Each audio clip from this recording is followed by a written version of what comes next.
নমস্কার, সকলে কেমন আছেন? নিশ্চয়ই ভালো। আমরাও খুব ভালো আছি। তো কয়েক মাস আগে আমরা গিয়েছিলাম ভাইজ্যাক। শালিমার থেকে বিকেল 3:30টায় আমরা চেপেছিলাম করমণ্ডল এক্সপ্রেসে। আর যেতে যেতেই এই পড়ন্ত বিকেলের অপরূপ সৌন্দর্যের সাক্ষীও হয়েছিলাম আমরা। পরদিন ভোর 4:30টার মধ্যে আমরা পৌঁছে গিয়েছিলাম সেই বিশাখাপত্তনম স্টেশনে। এরপর রেলওয়েরই একটি রুম ভাড়া নিয়ে আমরা ফ্রেশ হয়ে পৌঁছে গিয়েছিলাম আমাদের হোটেলে। আমাদের হোটেলটি ছিল আর.কে. বিচ বা রামকৃষ্ণ বিচের কাছেই। তো হোটেলে সময় নষ্ট না করে আমরা পৌঁছে গিয়েছিলাম সমুদ্র সৈকতে। ওই যে দেখছেন দূরে, ওটিই সেই বিখ্যাত ডলফিন নোজ। এখানকার চারিপাশটার ভিউটা কিন্তু ছিল খুব সুন্দর, যেন চোখ সরানোই যায় না। আমি তো প্রথমে গিয়ে একটু অবাকই হয়েছিলাম যে এত ভিড়, হয়তো এমন ভিড়ই হয়, কিন্তু না, পরদিনই আমরা বুঝতে পেরেছিলাম যে এত ভিড় কিন্তু হয় না।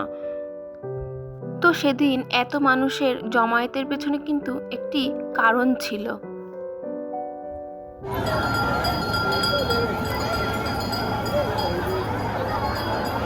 এই যে দেখছেন, বালির মধ্যেই সবাই কেমন শিবলিঙ্গ বানিয়েছে এবং বানিয়ে এগুলোকে পুজোও করছিল, কারণ সেদিন ছিল শিবরাত্রির দিন।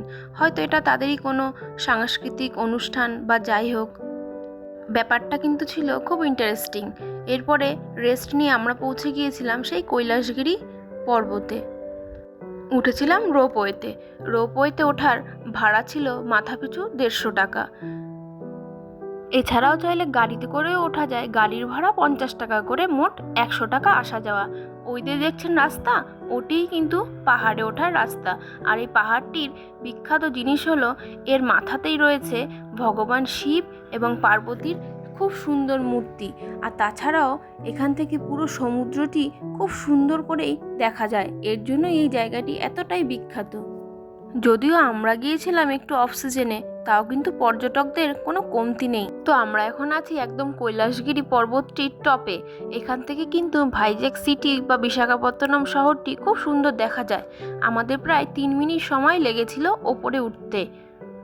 আর দেখুন, এই সমুদ্রের মাঝখানে নৌকাগুলোকে দেখে কি মনে হচ্ছে, মনে লাগছে হয়তো অনেকগুলো পাখি সারি বেঁধে এক জায়গাতেই বসে আছে।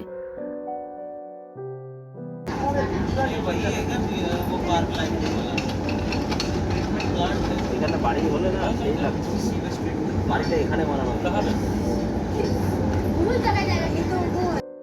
তো আমরা কিছুক্ষণ দাঁড়িয়ে দাঁড়িয়ে এই রোপওয়ের ওঠানামা এবং শহর ও সমুদ্র সব কিছুই দেখলাম। দেখার পরে এবার আমরা চলে যাব সেই বিখ্যাত ভগবান শিব এবং পার্বতীর মূর্তিটি দেখতে। এছাড়াও কিন্তু আমরা টয় ট্রেনেও উঠেছিলাম, আর বাচ্চাদের জন্য ছিল সুন্দর একটি পার্ক। এছাড়াও পর্যটকদের কেনাকাটার জন্য তো অফুরন্ত দোকানের ভাণ্ডার ছিলই। এই ভগবান শিব এবং পার্বতীর মূর্তিটি কিন্তু খুব বড়। হয়তো দূর থেকে দেখে বা ক্যামেরায় লাগছে ছোট, কিন্তু বেশ অনেকটাই বড়। দেখেছেন অফ সিজন হলে কি হবে, কত মানুষ।